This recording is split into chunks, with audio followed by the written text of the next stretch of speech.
And now it's time for Photo Booth Live Chat with John Young.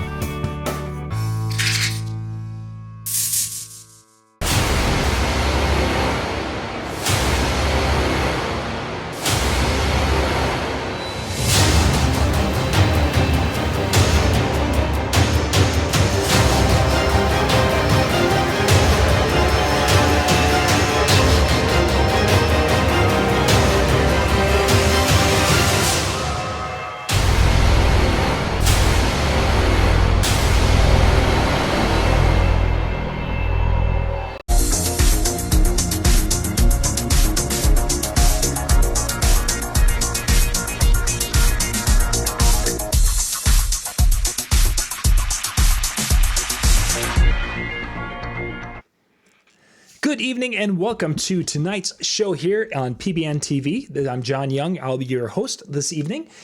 In tonight's show, we're going to be talking kind of in a group setting tonight about how to get started in the photo booth business.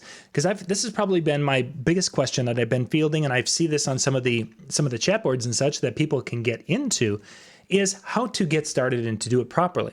So really what I want to do tonight is I'm going to be kind of throwing out some areas of focus. And tonight's show is going to be kind of that teaser. And as you guys are kind of thinking about this, I want to get some input from a lot of you as we go forward, because these are going to be topics that we're going to be breaking down and dividing I've got 7 that I just put together here. And we're going to be dividing those up and doing more specific shows on these areas, because there's so much out there that we need to discuss when it comes to these different areas and such. So right now, excuse me, we're kind of getting everything together, and I think everything is working here. I want to check that. For those of you who are new to the whole PBNTV, we have our website, PBNTV, photoboothNewsTV.com, and you can go check that out. Coming up here in February, we're going to be out at Photo Booth Expo doing our thing out there. So we're pretty excited about that coming up here.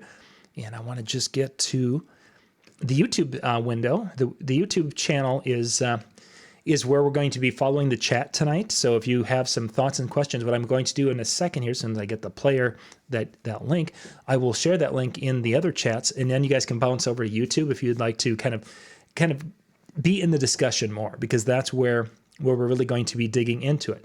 And the first area that we're going to be talking about is probably one of the most critical when it comes to, I got to go. So if you do anything with YouTube, they've got their whole YouTube creator beta, and they've got their classic. Their beta thing is such a mess. It's like, okay, you get into a spot and you can't get there from there. You literally, truly have to go back out to the other, and then you can get to where you want to go. And it's very frustrating. So anyway, there's my little whine for the night. And I've got that. I'm going to grab the link here and share that, so you guys can jump out here and be in that chat room out on YouTube. If you are on Facebook or in one of the groups, you can do a chat there. And here is the link for YouTube. Okay, so now that should have gone out to everybody right there. So it should be there. Click on that, and then you'll be out there where I'm going to be kind of watching that particular chat. And I'll be able to see some of the other ones, but occasionally what happens is that the chat harvester or collector sometimes will miss a comment on Facebook, sometimes on YouTube. And if it misses it, I apologize, because I don't see it. So if you go to the link I just shared in all of the chats, you should be able to get there. So the first area, when it comes to adding a photo booth to your business, whether you're a photographer, videographer, or just starting out cold, the first thing that you need to really be thinking about is developing a business plan, a plan of how you're going to run your business. You need to kind of do some projections. You need to understand what it's going to cost for you to produce a photo booth event. That's going to include the cost of the gear. That's going to include all the cost of the consumable materials, could be the photo things, what's involved with that, any books that you're going to be making for them, any other materials that you would use, your props. Some of your props are going to be one and done type props. All these consumables have to be accounted for. Then the cost of your advertising and marketing, and your cost of your printing of your business cards and your phone and your time, and all these different things have to be put into this plan. And then you have to figure out how you're going to be marketing this. Where are you going to be? Who's your target audience? Who are you going to be doing this? Where are you going to be going? Basically, you're going to be putting together all this information in kind of an executive summary, and you can find out more information about that if you go to Business Plan Executive Summary. That's what you really need to do, is to create this document. And from this document, you can go and enter all these things in, and that would be what you would take to a bank if you were going to go to a bank and say, hey, I want to go and I want to take out a loan to buy 2 photo booths. Here's my business plan. This is why I think it's worth you investing in giving me this loan. That's pretty much what a business plan is that testimonial, for lack of a better way to describe it, for you to tell someone else that your idea isn't completely off the wall. So you'd really start off with that business plan to get yourself going in that arena, because if you don't have a plan and kind of an idea of how you're going to do things, and yeah, you're going to fail. Yes, you might get lucky. You might get lucky. Most likely, if you don't have a plan, if you're just going to go and buy a $10,000 booth and you're going to sell it for, let's see, everybody sells it for $200 and I'm going to do the same thing they're doing. I'm going to sell it for $50 less. Yeah, that's not a good idea. So business plan is your first thing. Once you've got the business plan down and you feel confident about that, then we're going to, the business plan is going to be another show coming up in the future where we're going to dig into that. Then you need to start figuring out how you're going to get bookings. How are you going to do that? Who are you going to be marketing to? Who is that client? And how am I going to get my word out? How am I going to let them know that I exist? And this is going to become another show for us where we're going to dig in to that aspect of the business, of identifying the clients and marketing to them. Now, you may have a secondary business or your primary business, let's put it, that is, say, a DJ company or a photography, and you have a natural flow of clients already coming through, and this becomes just an upsell to that. That's great, and that can work for some people, but it might be one of those things that you need more than just those people to upsell. You might have 2 photo booths and you only have 1 photography person, and you could hire someone for the photo booths easier than you could a photographer. So now you've got these 2, you would need to expand your marketing to get both of them busy instead of just one coming with you and the other one being there twice a year. Marketing is going to be that where you're trying to find those events and those people. And we'll dig into that in a future show. So once we have that, then it's time to start to acquire the gear and figure out what we're going to use. Now, in our business plan, we had an idea of what we wanted. The feet hit the pavement here is really kind of when you go to the Photo Booth Expo, which is out at photoboothexpo.com. And if you use the PBX Show 2020, you get the current discounted rate passes. That's the promo code. That's where you need to go to a place like that, because you're going to see so many different booths there, so many different ideas. You've got your business plan based on one booth. You may go and find out that there's something that's going to be a much better fit for you and your market at something like Photo Booth Expo, where everything is there. But you need to figure out what you're going to do for gear. Now, a lot of people kind of have an idea where they'll figure out what they want for gear, and then like Mike Walter talked about a couple of weeks ago, he knew what he wanted to get. Then they started selling it, and they could sell it in advance and then eventually buy the gear once they had enough bookings. And if they wouldn't have enough bookings, they could then rent the gear or subcontract someone to come in and do that, and then they would know that it wasn't going to be a successful part of their business. Whichever way, you need to get that figured out, though, where you're going to get the gear, what you're going to do for gear, whether it's subcontract until you've made enough money off the little additional fees to go buy your own, or if you've sold enough, then you can go buy your own, whatever you're going to do. And you need to understand, what's the best out there for you. Because what the best photo booth solution for me may not be what's the best for you. And again, that's going to be a big discussion again as we get near Photo Booth Expo and we talk about the gear. Then this is an area that has evolved, I think, over the last few years. The whole, the talent, the attendant. At one time, we just kind of viewed the photo booth attendant as a warm body who could keep the tech going. If that's all they did and hand people the picture and say, thank you, we were happy. Or they may have to, the most advanced they might have to do is to cut the photos in half, back before the printers were doing it consistently. That was the attendant. Now the attendant becomes part of the entertainment level, and to be able to find talent, train them on the tech side, have the personality to be there to make the photo experience fun and engaging for the guest. If it's not fun and engaging, you're not going to get the referrals you're looking for.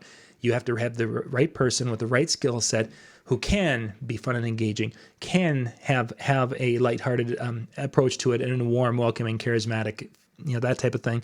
but also has enough tech savvy to know that, oh, my printer died and I got to change the film in it or whatever, that they can do that. So finding the talent is going to become one of our future shows where we're just going to focus on how do you find that person? What kind of traits do they need to have?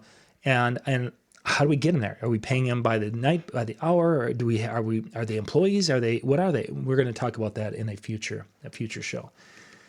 Once we've figured out, we've got some staff, we've got them trained, we've got the booth, then the gear. Now we're going to have to figure out how our set is going to look. And that's your backdrop, if you've got any props or anything on the sides. Some companies just have it basically up against the wall. Or maybe when I'm doing some of my selfie booths, I turn them and I just basically have them back to the dance floor because I want people to come up, get in a picture, and then they're gone. That's one quick and easy way that does not doing a ton of work. Then the companies out there that are charging high dollars for this and are getting the referrals at a high level are the ones that are setting up themed backgrounds. Maybe they're doing a Western theme and they'll have a Western background and they will have things on the sides. They'll have an actual plastic cactus that looks really cool. I actually saw one who had a saddle that was off to the side, and they had a couple of a hat rack on the side that had some cowboy hats on it and such. They're really upping the game when it comes to the look and the backdrop and the accompanied, the set. Really, it's the best way to describe it. Like a TV set, that's what they're doing. You've got to figure that out because that's what's going to set you apart from other, just the guy who did pipe and drape. Or check this out. If you want to have a Marvel theme, well, check this out. I can do these things. Some of this can be done digitally with green screen, and that's cool if it can. But green screen isn't as exciting for the guests sometimes when they're looking at it from across the room. They're like, oh, why are they staying in front of that green thing? And yes, they'll come over and look and they're like, ooh, that's really neat. But having that more elaborate set is still one of those things that draws people in at a level that we haven't seen, with the pipe and drape. And that's something we're going to really get into the set design and dig into that a little bit more as we go forward. Once we do that, then we're going to, another topic we want to hit is preparing. How do we prepare for let's say it's a Saturday event? How do we prepare? What do we do the week up? What kind of things have to go into getting us from all these little pieces to the point of getting it there and getting it set up and ready to go? There's a lot to that, and there's communication that has to happen and a few different levels. There's things that have to be there and happen, and we need to know in advance. That's what we're going to dig into when we do our how to be prepared for your photo booth show. After that, we're going to be looking at the actual performance. What type of things can happen? What type of things should happen? What type of things shouldn't happen? And this is another area in which I'm really want to look for a lot of feedback on all these topics. If you guys have some feedback and thoughts on these things, put it down in the comments. We're going to take those comments and we're going to be dropping them into the specific show where we talk about that. So if you're like, oh my gosh, this is a big area in which I'm really passionate about doing, put that into the comment section right there, and we can we'll drop those in as we go. But the performance side of it, the things to do, not to do, how you want your people to react, how do you want them to look? There's all these different variables, and we're going to discuss that with some folks as we talk about the performance. Then once the things are all done, there's this thing called follow-up, and follow-up is really important in pretty much every part of the wedding industry, because the follow-up, if you've had a good experience with the client or the client's had a good experience with you, the follow-up is the difference between them saying, hey, yeah, this is John's card right here. Give him a call. Or, yeah, we had a lot of fun. Gosh, it's been 6 months. I don't remember exactly which photo booth it was. Was it Jim's photo booth? Was it Joe's photo booth? That kind of thing. The follow-up and to be able to connect with them and to be able to do the thank yous that you need to do and to be able to make sure you have your information in the spots they need it for when they do make that referral. That's all part of that follow-up process, and we're going to dig into that also. Software companies are definitely something that we could get into. The thing with software companies, I'm going to jot that down. The thing with software companies is that there's so many of them out there, and it's really, really tough to decide which one is the best for which specific person. This is kind of going back into the gear side of it, because many of the photo booths come with a specific software that they're recommending. So there's times where you're buying something and you're going to get darkroom, or you're going to get this, that, or the other thing. Then there are some companies out there that just give you a shell, and you can put your own things into that. So software is something we could definitely dig into. This is kind of probably more of a Brandon Havrilla area, where he can talk about all of the the things that he's used. He's talked about numerous software companies within his iPad realm, and this might be something that we dig into.